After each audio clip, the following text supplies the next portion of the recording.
Shabbat, Parashat Noah. Dans notre parasha, la Torah nous raconte le terrible déluge qu'Akadosh Baruch Hu affligea à ses créatures. Le Maboul dura en tout 1 an et 11 jours, c'est-à-dire depuis le 17 Cheshvan jusqu'au 27 Cheshvan de l'année d'après, parce que les sages nous disent que les Réchaïm, les mécréants, sont jugés pendant une année solaire. Nous savons qu'une année solaire a 11 jours de plus qu'une année lunaire, et donc l'ensemble des créatures furent jugées pendant 1 mois et 11 jours lunaires.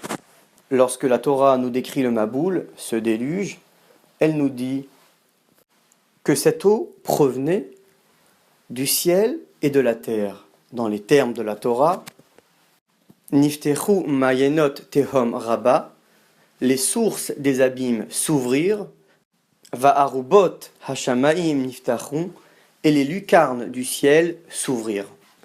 La question qu'on peut se poser, pourquoi Akadosh Baruch Hu alimente le déluge à partir de 2 sources?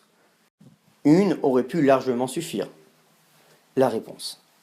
En réalité, dans le déluge se cache autre chose qu'un déluge physique. Le Maboul signifie aussi le trouble, car l'homme, par moments, peut se retrouver troublé, déséquilibré, ne sachant se repérer. La Torah nous fait remarquer qu'il peut y avoir 2 origines de manque de repères. Soit physiquement, c'est-à-dire les soucis matériels. Un homme est tellement tourmenté par ses soucis qu'il ne sait plus où mettre la tête. Le deuxième, c'est lorsqu'un homme a une déception spirituelle, c'est-à-dire après avoir investi, après avoir essayé de se rapprocher de Dieu, il tire une conclusion qu'il n'y arrive pas.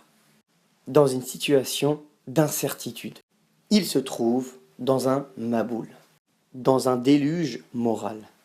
Et là, la Torah nous apprend qu'au même titre que Noach a pu s'en sortir en rentrant dans une arche physique, l'homme doit savoir rentrer dans une arche spirituelle.